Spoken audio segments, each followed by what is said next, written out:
Haleluya, Shalom adik-adik, apa kabar semuanya?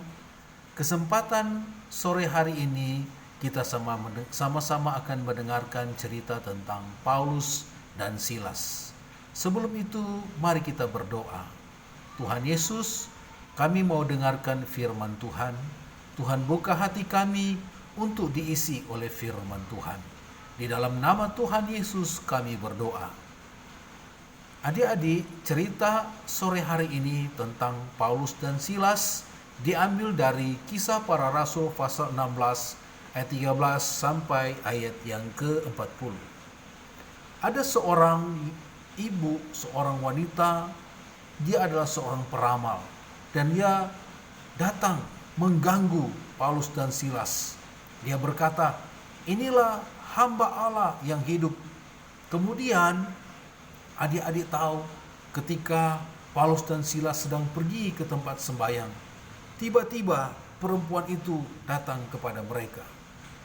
Tetapi Paulus berkata, "Demi nama Tuhan Yesus Kristus, aku menyuruh engkau keluar dari perempuan itu. Nama Yesus adalah nama yang berkuasa. Dia sanggup menolong, dia sanggup melepaskan perempuan itu dari roh jahat." Ketika Paulus berkata dalam nama Yesus, maka seketika itu juga keluarlah roh jahat dari perempuan itu. Roh yang ada dalam perempuan itu adalah roh jahat, tetapi dengan nama Yesus, roh jahat itu keluar. Roh yang ada di dalam perempuan itu keluar. Oleh sebab itu, maka ternyata ada tuan-tuan dari perempuan itu marah karena peramal itu selalu mendapatkan uang dari ramalan karena ada roh jahat. Kemudian tuan-tuan dari perempuan itu akhirnya menyuruh mereka untuk menangkap Paulus dan Silas, lalu menyeret mereka kepada penguasa. Nah, pada waktu itu Paulus dan Silas dituduhkan bahwa mereka telah mengacaukan kota karena tuduhan dari tuan-tuan yang hanya mengharapkan uang dari perempuan itu karena perempuan itu sudah tidak bisa meramal lagi. Akhirnya adik-adik tahu, kemudian Paulus dan Silas oleh kepala penjara menyiksa mereka, lalu melemparkan mereka ke dalam penjara. Adik-adik, Paulus dan Silas ini tidak bersalah. Mereka menolong orang, mereka hanya datang untuk memberitakan Injil, tetapi mereka dituduh hal-hal yang tidak diinginkan. Adik-adik tahu mungkin hari-hari ini adik-adik dituduh melakukan hal yang tidak baik, difitnah. Jangan takut, Tuhan ada bersama dengan kita. Pada waktu itu Paulus dan Silas akhirnya mereka masuk dalam penjara. Kaki mereka dibelenggu dalam pasungan yang kuat. Kaki tangan mereka dirantai. Tetapi apa yang mereka lakukan? Tengah malam Paulus dan Silas berdoa. Mereka memuji, menyembah Tuhan. Mereka katakan, "Tuhan Yesus baik, Engkau sangat baik, Yesus baik." Mereka memuji Tuhan. Adik-adik, mari kita belajar untuk memuji Tuhan. Sama seperti Paulus dan Silas, sekalipun mereka ada dalam penjara, mereka tetap memuji, menyembah Tuhan.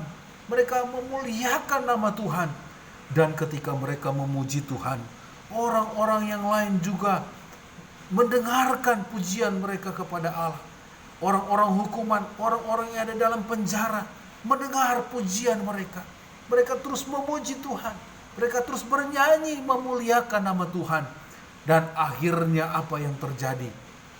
Ketika mereka memuji Tuhan, terjadi gempa bumi, sehingga terbuka semua pintu dan semua belenggu yang mengikat mereka terlepas oleh karena kuasa pujian.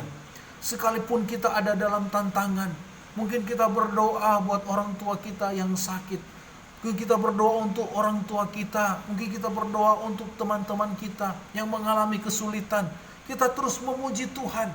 Maka belenggu-belenggu yang mengikat itu, apakah itu belenggu sakit, apakah itu belenggu-belenggu hal-hal yang mengikat kita, kita berdoa dengan pujian, semua itu dilepaskan. Nah, ini terjadi kepada Paulus dan Silas. Ketika mereka memuji Tuhan, semua pintu, semua belenggu yang mengikat mereka terlepas. Oh haleluya, puji Tuhan. Segala kemuliaan hanya bagi Tuhan. Akhirnya para pejabat ketakutan. Mereka datang menyuruh Paulus dan Silas agar meninggalkan kota itu. Mereka takut kepada Paulus dan Silas karena Tuhan beserta dengan mereka. Dan akhirnya Paulus dan Silas bebas. Mereka melanjutkan untuk memberitakan Injil. Adik-adik tahu, lewat pujian penyembahan, belenggu-belenggu bisa dipatahkan. Lewat kita memuji Tuhan, segala sesuatu yang mengikat kita, sakit penyakit, segala hal yang mengikat kita, dilepaskan di dalam nama Tuhan Yesus Kristus. Kita dalam kekurangan, mungkin adik-adik berdoa untuk kebutuhan orang tua, untuk kesehatan orang tua, kita memuji Tuhan. Adik-adik belajar memuji Tuhan, memuliakan nama Tuhan. Sama seperti Paulus dan Silas, mereka dibebaskan, mereka dimenangkan oleh karena kuasa dari puji-pujian. Adik-adik tahu, pada kesempatan minggu ini ayat hafalan di dalam Keluaran pasal 34 ayat yang kedua. Ayo kita ayat hafalan ya. Ayat hafalannya adalah berbunyi demikian. Aku hendak memuji Tuhan pada segala waktu. Ulangi lagi ya. Aku hendak memuji Tuhan pada segala waktu. Keluaran 34 ayat yang kedua. Mari sama-sama kita berdoa. Tuhan Yesus, kami percaya Engkau Allah yang Maha Kuasa. Engkau sanggup membuka belenggu-belenggu yang mengikat kehidupan kami. Kami berdoa, Tuhan tolong adik-adik, hamba berdoa buat adik-adik, berdoa buat sekolah mereka, berdoa buat orang tua mereka, adik kakak mereka, diberkati oleh Tuhan. Dan biarlah mereka belajar untuk selalu memuji Tuhan, selalu memuliakan nama Tuhan. Seperti Paulus dan Silas, sekalipun mereka ada dalam penjara, mereka tetap memuji dan memuliakan nama Tuhan. Berkati adik-adik yang mendengarkan cerita firman Tuhan ini. Berkati orang tua mereka, berkati saudara-saudara mereka. Terima kasih Tuhan, terpujilah nama Tuhan. Ini doa kami, di dalam nama Tuhan Yesus Kristus kami sudah berdoa. Haleluya, amin. Tuhan Yesus memberkati, sampai jumpa minggu depan.